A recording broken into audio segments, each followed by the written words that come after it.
Olá, amigos do blog da Caju Cultura, tudo bem? Estamos começando mais uma live aqui do blog da Caju Cultura. Dizer que é uma satisfação recebê-los aqui. Meu nome é Vitor Oliveira, sou engenheiro agrônomo e consultor em Caju Cultura. E hoje nós temos um assunto, um tema bem interessante, até muito a ver com as chuvas que estão ocorrendo, né? Eu estou falando aqui diretamente da região do Oeste Potiguar, no Rio Grande do Norte, onde Mossoró, por exemplo, ontem foi muita chuva, ontem à noite. Mossoró e adjacências, né? Icapuí, Fortaleza e adjacências, né? Então, chuva para nós é sempre muito bom. Chuva, principalmente nessa época do ano, o cajueiro sempre agradece, né? Então, a finalidade dessa nossa live de hoje é justamente falar de um assunto que tem muito a ver com o período chuvoso, né? Que é a questão do plantio e do pós-plantio do cajueiro. E eu sempre falo o seguinte, que por mais experiência que se tenha, é sempre bom aprender um pouquinho mais, né? Porque afinal de contas, ninguém sabe tudo. Eu não sei sobre tudo. Mas a gente, no campo, todo dia você está aprendendo alguma coisa nova. É um inseto que você nunca tinha visto antes atacando o cajueiro, ou uma doença, algo que você, assim, desconhece totalmente, né? Então, eu vou dividir aqui essa nossa conversa, esse nosso bate-papo, vou dividir em alguns pontos principais, né? Vou falar um pouquinho sobre a questão do preparo da área, né? Vou falar sobre a questão das variedades, vou falar sobre o plantio propriamente dito e também sobre o pós-plantio, tá bom? Então, as dúvidas que vocês forem assim, surgindo eventualmente, podem colocar aí que, na medida do possível, a gente vai respondendo. Bom, então, eu vou começar falando sobre preparo da área, né? Em seguida, falar sobre variedades, né? Essas duas operações, eu costumo dizer o seguinte: você que decide a plantar cajueiro, se você tomou essa decisão, é porque certamente você previamente analisou que isso poderia ou poderá ser um bom negócio, né? E, além do mais, deve ter colocado os prós e os contras, né? Então, essa assim, parte, ela é super importante para quem vai entrar no negócio cajucultura, né? E aqui vai mais um bordão que eu sempre uso: a cajucultura é um negócio como outro qualquer, e como tal, ela precisa dar lucro, né? Não se entra na cajucultura por poesia, né? Evidentemente que, por exemplo, eu que já estou, nem vou falar o tempo, mas são mais de 3 décadas nessa atividade, isso termina virando uma cachaça, né? Uma cachaça das boas, daquelas envelhecidas, né? Em barril de carvalho ou de emburana. Mas então, vou falar então sobre preparo da área, né? Mas já imaginando em outra fase que você também tem que ter na cabeça na hora que vai preparar a área, tá bom? Nós sabemos que a maioria dos solos onde o cajueiro é cultivado, pelo menos na região nordeste, na região litorânea, né, onde ainda existe a maior concentração de cajueiros, são solos arenosos, com baixos teores de matéria orgânica, né, porque são solos altamente intemperizados. A matéria orgânica, ela praticamente não existe, ela foi oxidada, baixo teor de fósforo e tal, e pH variando na faixa de 4, 5. Então, baixa saturação de bases. Então, são um tipo de solo que você precisa, na maioria dos casos, fazer uma calagem, né? Então, esse é um ponto. O segundo ponto é qual a quantidade de calcário que eu vou aplicar. E aí, onde o bicho pega. Pega porque muitas vezes você recebe uma recomendação sem base nenhuma em análise de solo e aplica 2,5 toneladas, 3 toneladas. Então, o calcário, a calagem, eu costumo dizer que é uma espécie de faca de 2 gumes, onde você tem que, assim, ter muito cuidado na quantidade que você vai aplicar. Por quê? Por que é que eu estou falando isso? Porque a calagem em excesso, além da necessidade do solo, ela pode tornar indisponível outros elementos, outros nutrientes que existem no solo. Então, é a tal do tiro que sai pela culatra, né? Então, daí a importância de se ter uma análise de solo para saber o que de fato ele tem, né? E em cima dessa análise você recomendar a quantidade de calcário que deve ser aplicada, né? Um outro atributo que eu esqueci de falar foi sobre a questão da saturação de bases, né? Assim, normalmente a gente trabalha no sentido de elevar essa saturação de bases, que na análise que a gente recebe do laboratório é o valor V, né? Que vem expresso em percentagem. Esse valor a gente normalmente trabalha para elevá-lo a pelo menos 60%, né? Então, essa é uma questão importante. Então, não aplique calcário sem uma análise prévia, porque ou você pode estar colocando demais ou pode estar subestimando, ou seja, colocando de menos a quantidade de calcário, né, que deve ser aplicada. Uma outra coisa, muitas vezes não se faz a calagem e se faz a aplicação do adubo. Esse é uma outra terrível mancada. Você fazer a aplicação de fertilizantes sem ter feito a calagem. Então, a calagem, assim, é o pré-requisito número 1 em termos. A primeira coisa que você tem que fazer é corrigir o solo, né? E depois pensar na questão da aplicação do fertilizante. Então, esse é um ponto importante, muito importante. E o cajueiro, ele responde muito bem a uma calagem bem feita, com base, né, em análise de solo. Bom, então, feita a calagem, vem a questão da abertura das covas, né? E quando eu falo aqui em abertura das covas, uma coisa que me preocupa muito é a questão da aplicação do esterco no fundo da cova. Eu, particularmente, eu prefiro não recomendar a aplicação do esterco no fundo da cova, na fundação. Por quê? Pelo seguinte, existem estercos e estercos, né? Nós temos fontes diferentes e o esterco, se ele não estiver bem curtido, isso termina refletindo na composição desse esterco, e o cajueiro, ele é muito sensível. É muito comum a gente ver no campo mudas amarelas, né, assim, cloróticas, e uma das razões, não é só essa, e eu vou falar mais para frente de outras razões que podem ser responsáveis por esse amarelecimento, é justamente a questão do esterco mal curtido. Então, na dúvida, é preferível não colocar o esterco.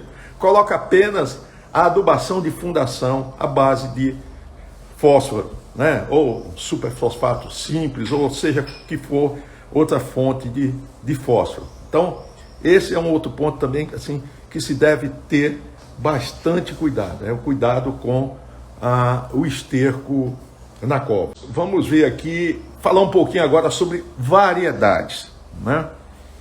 Então, eu participo de muitos grupos de WhatsApp e é muito comum, alguém põe uma foto de uma variedade X ou Y e alguém pergunta, que variedade é essa? Aí a pessoa, é o BRS 226 ou é o CP76, né? Aí o cara, muito bonito, tal, não sei o quê.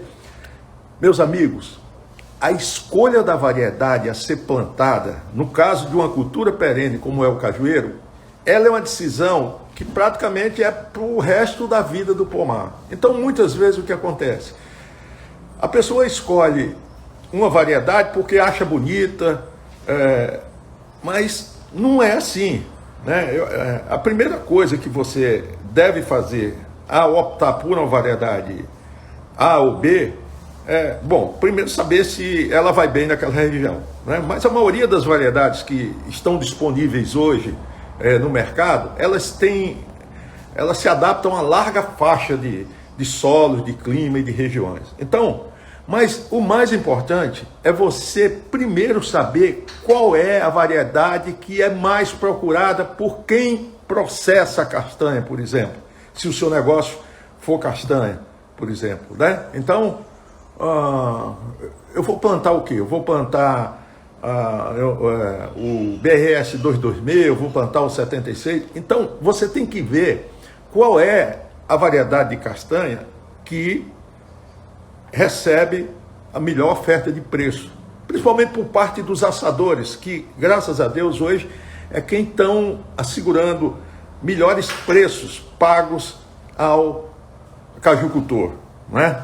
Então, esse é um ponto importante, né? Por exemplo, agora, no mês passado, né, embora estejamos no final de safra, onde a castanha alcançou um preço máximo, já foi possível a gente identificar que existem variedades que, por exemplo, a CP09 é uma variedade que tem uma aceitação maior do que as demais para o pessoal que processa a castanha, pela facilidade do descastanhamento, pela despeliculagem também, que ser mais fácil.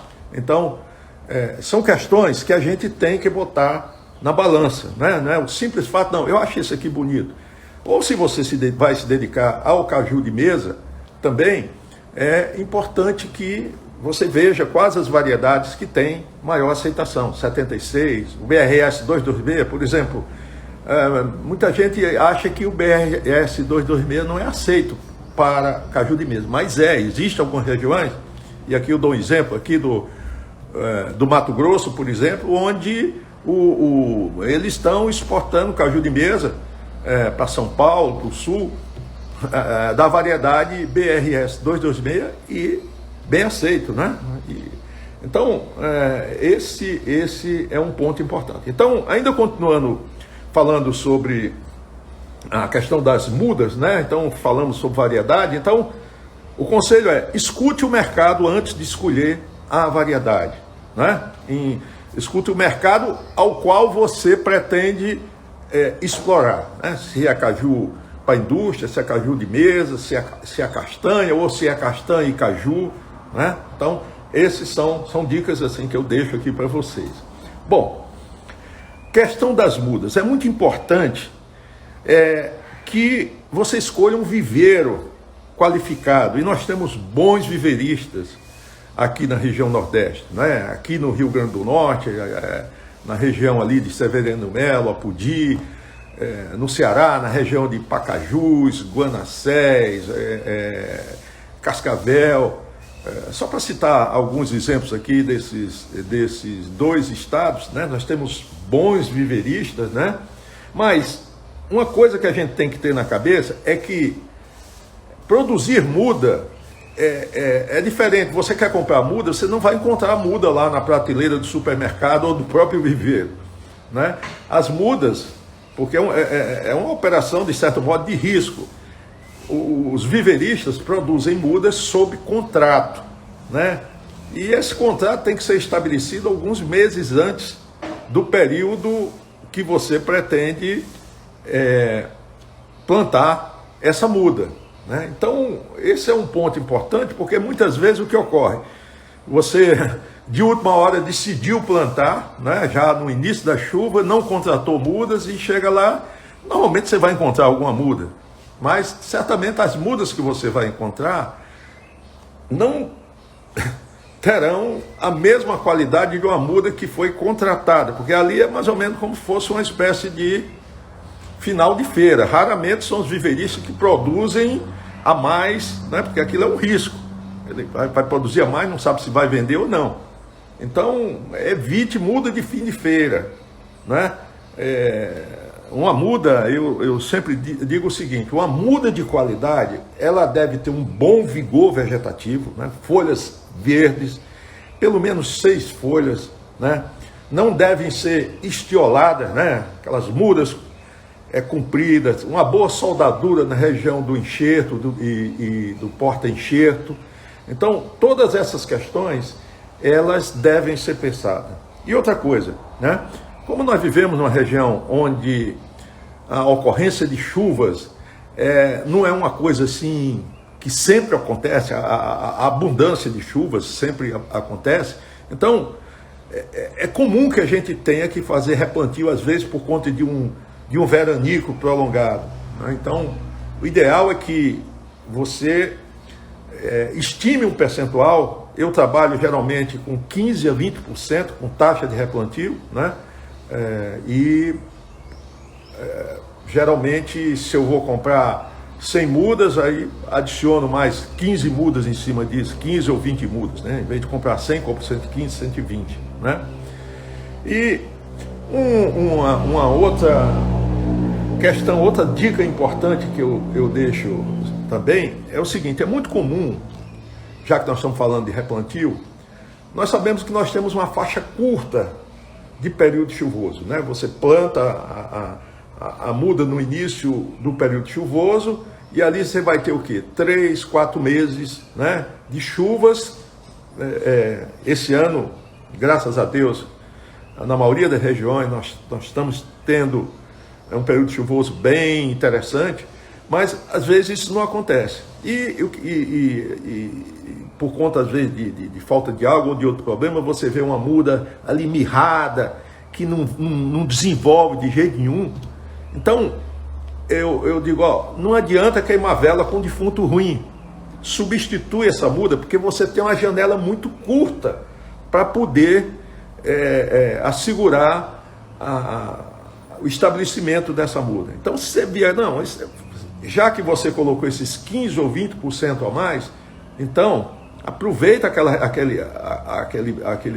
aquelas mudas que estão lá na reserva e imediatamente substitui. Porque se você não faz isso, você vai perder tempo, né? Essa muda pode vir depois a morrer, e na hora que você for substituir, não tem mais chuva para substituir, né? E um outro ponto, assim, também importante existe algumas dicas que você consegue dar força nessas mudas. Às vezes existe algumas cloroses que acontece, amadurecimento de mudas, que às vezes com um adubo foliar à base de ureia, né, uma diluiçãozinha baixa, existem produtos muito bons no mercado com isso, que com 2 pulverizações com intervalo de uma semana entre uma e outra, você consegue fazer com que essas mudas deem um arranque, né, e tomem cor, né, passem a ter uma cor verde. Então, esse era o segundo ponto das dicas que, assim, eu tinha colocado, né, que era com relação às variedades. E o terceiro ponto, o terceiro ponto dessas dicas diz respeito ao plantio propriamente dito, né? Então, a primeira dica que eu dou aqui, se você vai plantar muda de saco plástico, por exemplo, evite molhar as mudas um dia antes, né? Então, não molhe as mudas na véspera do plantio. Por que isso? Justamente para evitar problema de quebra de torrão, de destorroamento, que é uma coisa frequente. Às vezes você vai com a muda muito molhada para o plantio, né?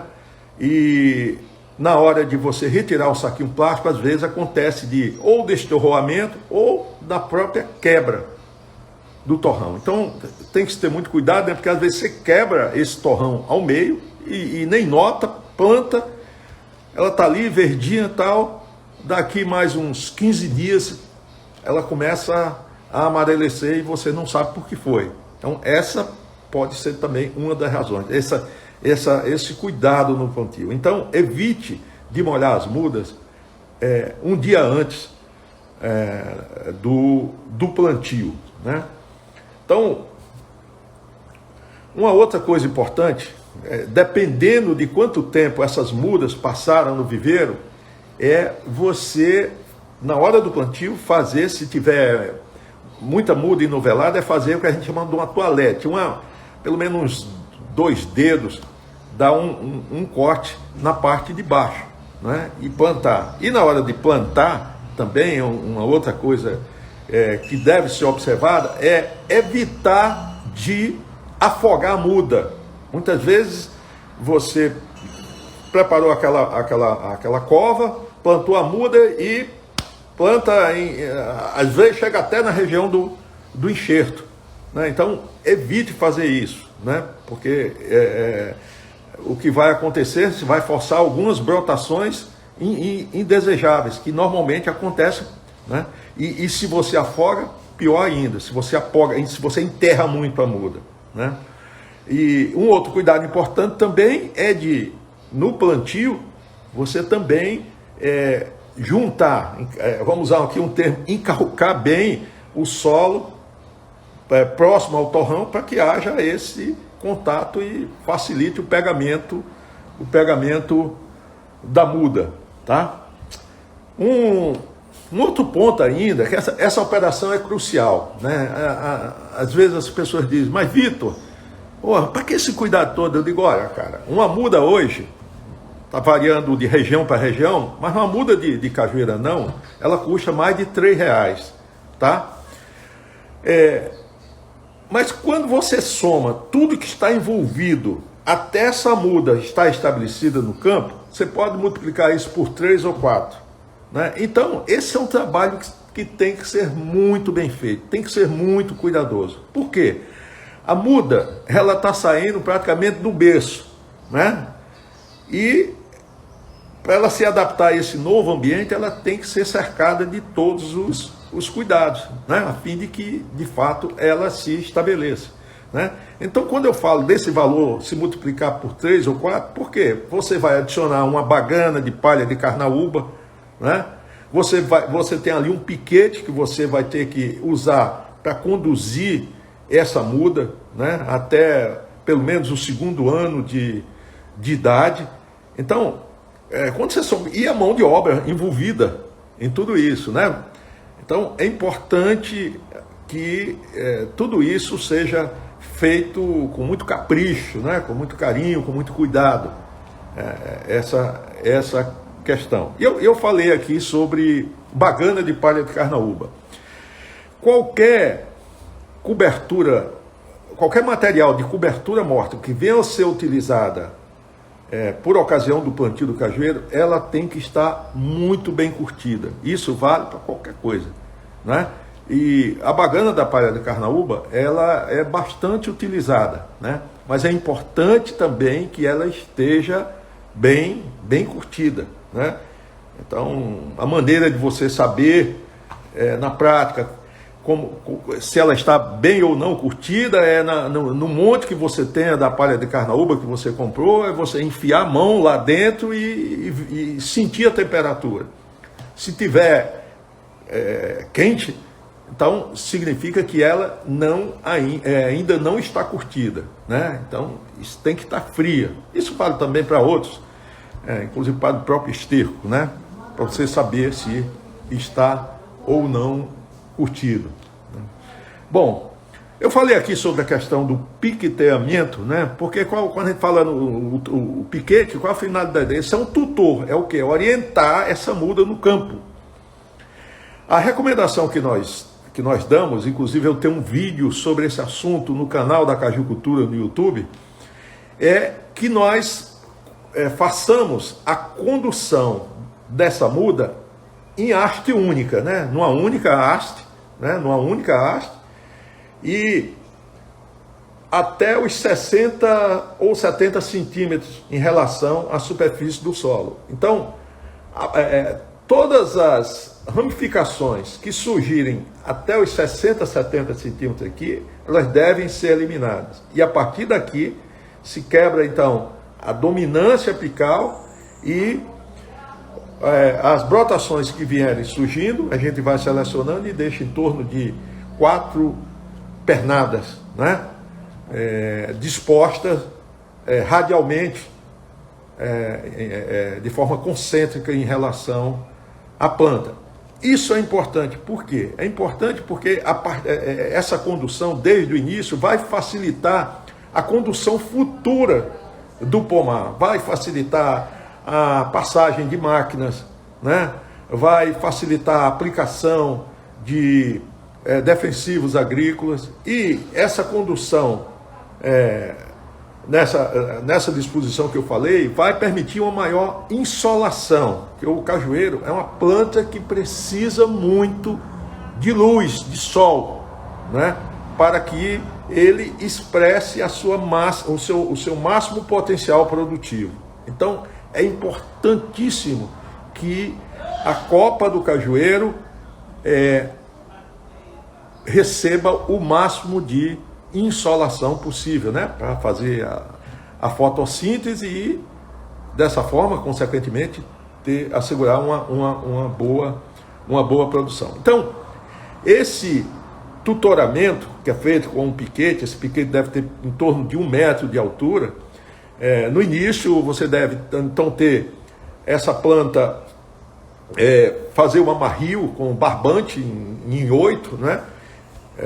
E esse piquete ele deve ficar mais ou menos a uns 5 a 10 centímetros em relação à distância, né? Em relação ao caule da planta, né? Então eu tenho aqui o caule, esse piquete deve ficar aqui uma distância de 5 a 10 centímetros em relação ao caule da planta.